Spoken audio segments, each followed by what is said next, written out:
And if that source doesn't want us, we can't keep this team in the Gulf South. Then I don't want part of it. Then I'm going to let somebody else buy it and move it to Los Angeles or Toronto, Canada, someplace else. Not me.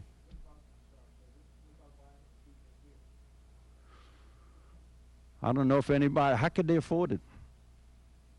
How could you afford it and keep it here when you're losing money? Who's going to buy something losing money and pay the value for it? Should I just give it away? Is that what you mean? Just give it away? What about my grandkids? Should I tell them, well, sorry, I just gave the club away?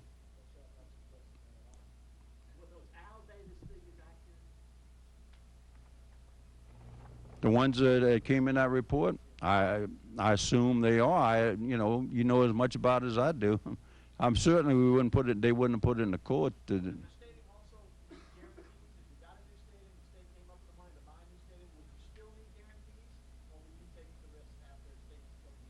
We never did get to that point. So we would certainly certainly you would go to the business community at that point. We all agree we're going to build a new stadium, okay? Then we're going to go to the fans and the business community and say, we got to fill this place up. We got to fill it up. We're going to build this new stadium. We're going to fill it up. And we can't, and they say, no, we can't fill it. Wait a minute. And they say, no, we can't fill it up. We're not going to buy the tickets. We don't build a stadium.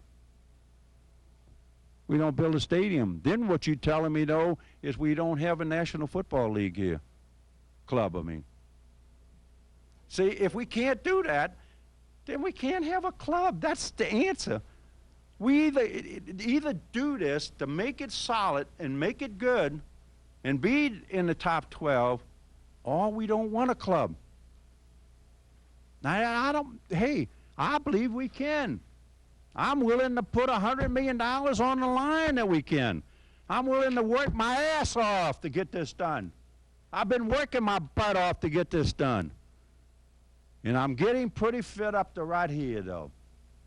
Mr. Benson, Stephen Perry, in response to your comments, he says that possibly your negotiating team, he says there was no mixed signals today. Your negotiating team left that room, according to Stephen Perry, with a very clear signal that the Saints were walking away from the table. Secondly, Mr. Perry also says... We told him it was unacceptable. And then with the comments concerning Mississippi and the comments concerning the sale... We might have to take and look at other... It was reported to me, and as we discussed, that we might have to look at other options. He also said, excuse me... I don't care what he said, because he said a lot of things that weren't true. Well, that's all we're trying to get to, sir, is the truth. He says that possibly that maybe that the team is mixing up the proposals. Are you talking about gross operating numbers? That mixed up the proposals. Well, maybe they are. I'm not saying they are. We didn't mix up anything. I told you the facts. I know these numbers inside and out. I've lived with them. For 16 years I lived with them. I was chairman of the finance committee for 10 years. You don't think I don't know numbers? No. I guarantee you I know these numbers. I know them backwards and sideways. And I'm going to tell you right now, the state's mixed up, and they didn't do what they said we were going to do. A week ago, we thought we might be getting someplace close, and they came back with a Mickey Mouse deal today. That's what I call it. I'm not saying that you don't know your team or your numbers, sir. Huh? All we're trying to do is get to what you say and what everybody says is the truth. They are just saying that, are you talking about gross operating numbers? When you talk about where the state can put this team, you say it's going to be close to dead last still by 2005. The state claims that their deal could put you in the top 12, not the top 10, in the top 12. Are you talking about gross operating numbers or the net operating income? Well, I'm going to tell you what. We're talking about the gross income. We're comparing apples and apples. We're not going to compare our apple to somebody else's cherry, okay? We're comparing apples and apples. And I told you that the tax is totally unacceptable to us. We don't think it's fair. We shouldn't have a tax on tickets, especially the other tickets, not even ours. We don't think we should build 18 new suites. as part of this thing? Or should we have the remaining suites added into all these numbers they're talking about? Plus the fact that the gross income coming from concessions is way overstated. So when we pull all of that out, they come up when they talk about in that same period of time something like $16 million, and we're talking about $8 million.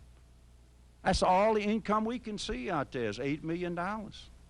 And because they got $3 million in naming rights. Hey, they're not sure we can get $3 for naming rights. How can they say that we're going to put you in the top 10, or wherever they said we were going to put us, and include $3 million for naming rights? That's not so. I mean, and I said, well, are y'all going to guarantee that? No, we can't guarantee that. Certainly, as we have heard from Stephen Perry and Saints owner Tom Benson, there was a lot more to be talked about concerning this issue.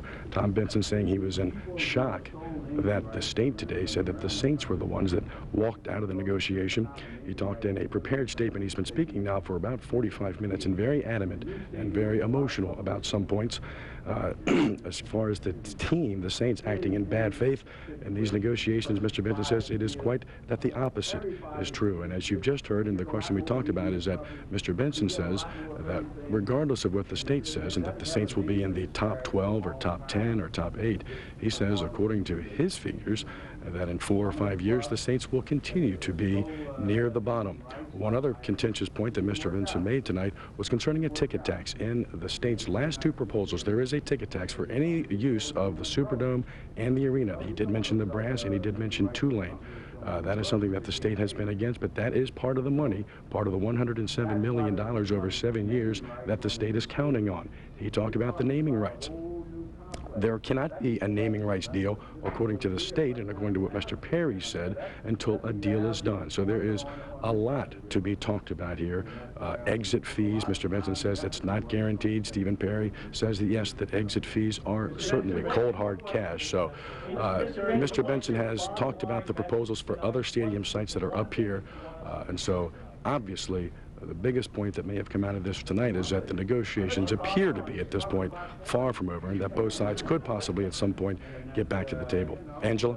Okay, thank you, Mike. Well, joining us now to give us some perspective on the day's events is Tulane law professor Gary Roberts. We appreciate you staying with us all evening. What is going on?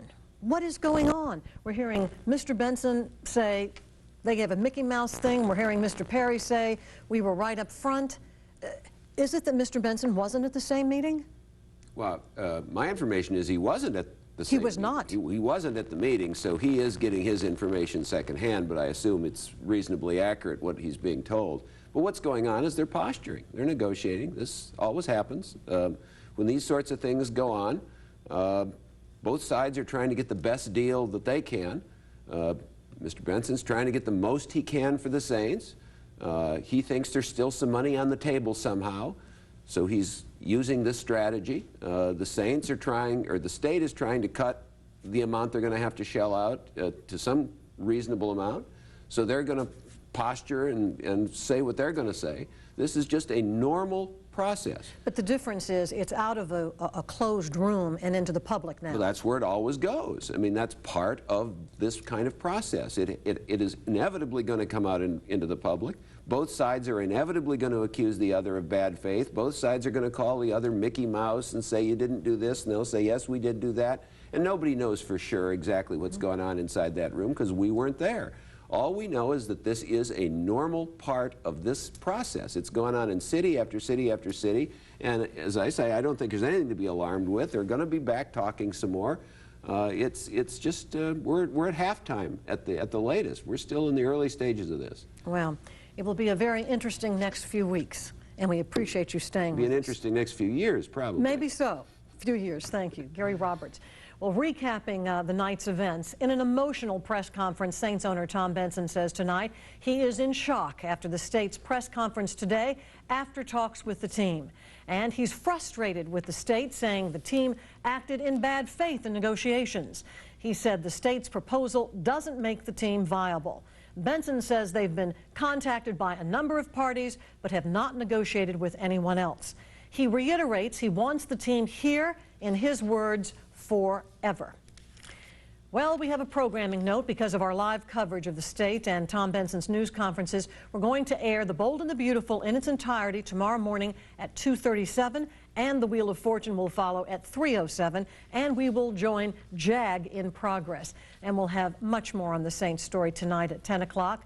That is our news for now. Thank you for watching. Till 10, have a good evening.